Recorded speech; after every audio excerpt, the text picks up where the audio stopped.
Every game has big events that gather players together, and for politics and war, those events are global wars. Unlike other games, the players determine when the events start, and it is their job to get people to participate. We have had a lot of global wars this year, and more people are participating than ever before. So I thought it would be worth explaining how the global wars work from start to finish. So why are there global wars? This is a difficult question. In short, alliances need to keep their members interested in the game, but they also want to make money. So wars happen regularly, with 3 to 6 month intervals. Everyone gets to grow, and then pick a team in the often two-sided global wars. What is the goal of a global war? The goal is never to win a trophy or get your enemy to surrender. The goal is always political or economic.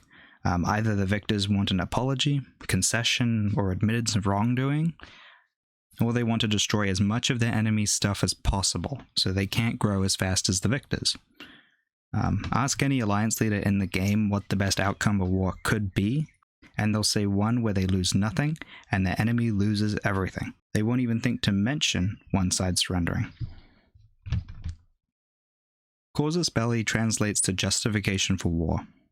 When alliances go to war, they justify themselves to gain popular support and to motivate their members to keep fighting.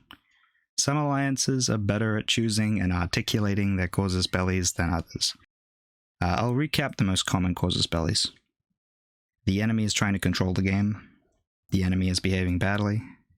The enemy is cheating. The enemy is trying to steal our members. The enemy is launching small attacks on us. The enemy is boring and their members deserve some entertainment. Before a global war starts, then alliances will begin to militarize.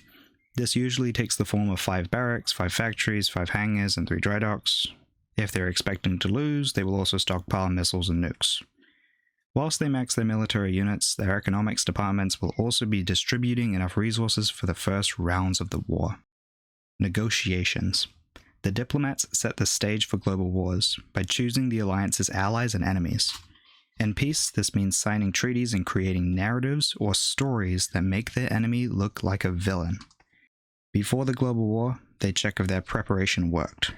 First, they confirm all their allies are willing to fight.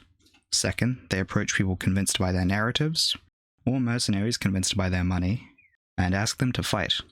The final step is different for defenders and aggressors.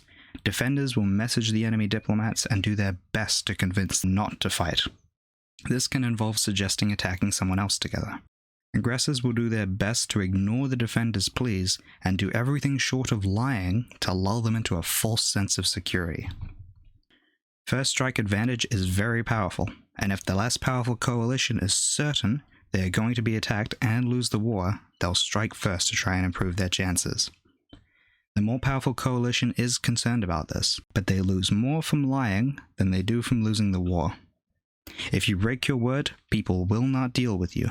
This is the most important rule in politics and war diplomacy, and it's born of pragmatism, not honor. If negotiations fail and war isn't averted, then both coalitions will start the spy war. This involves the government gathering intelligence on the least prepared alliances in the enemy coalition. Specifically, they want to find nations without any resources that can be easily defeated. Once this is done, then they launch a spy blitz, when an alliance or two will assassinate all the spies of an important enemy alliance. It's very likely they get caught, and it signals the war is starting in the next 24 hours.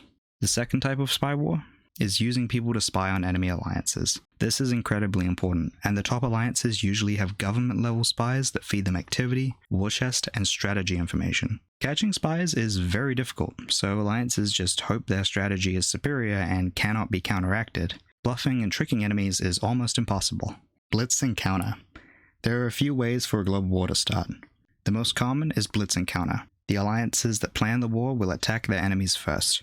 Then their enemies' allies will attack them, and then their allies will counter their enemies' allies. The second most popular way to start a global war is with a free-for-all. Everyone knows the war is starting on X day, and they all want to strike first at day change. The result is a cluster. Neutrals are randomly picking sides. Diplomats have miscalculated the number of enemies. Target lists rapidly become useless.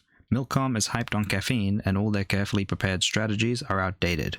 Internal diplomats are reassuring everyone that they're winning as thousands of wars are declared, 2 or 3 times the number of combatants. and the admin himself has no clue what's happening as the game breaks, bugs out, and inevitably crashes. By contrast, escalation is the least interesting and least frequent way to start a global war. One alliance raids another, they counter each other half a dozen times, and the scope gradually increases to involve everyone in the game. The reason this rarely leads to global wars is because the game isn't bipolar in peacetime.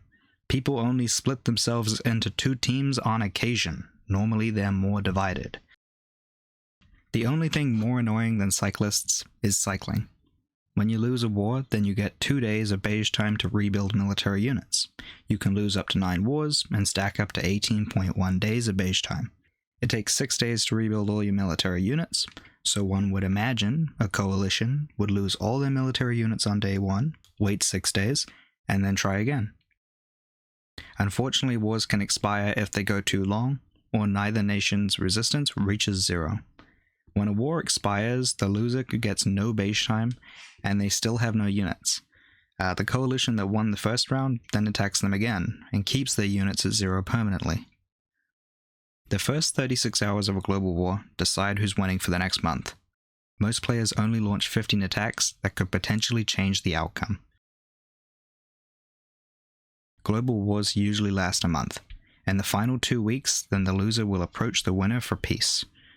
If the war is shorter than a month, the loser is considered cowardly. If it lasts longer than a month, they're considered stubborn. The first thing they discuss is whether the war will end in white peace or surrender. Everyone knows who won, but sometimes the winner fears being targeted for their success, and the loser fears demoralizing and losing their members. White peace, stalemate, is considered a safe middle ground that benefits them both. The second thing they discuss is the non-aggression pact, though this might be stopping soon. At the conclusion of global wars, the loser often requests a non-aggression pact that will keep them safe for the next 3 to 6 months. Then the victor will present other terms they want the loser to abide by in peace. The loser then argues these and threatens to keep the war going until they've been granted a bit more leniency. It's a weird threat that only really works if they get popular support or they're doing damage to the victor. When peace negotiations are signed, then the war is formally named and fades into the past. And that's all there is to global wars. Like and subscribe. Most of my viewers aren't subscribed, mostly because I have very few of them. So on second thought, share the video with people you think would be interested. Thanks.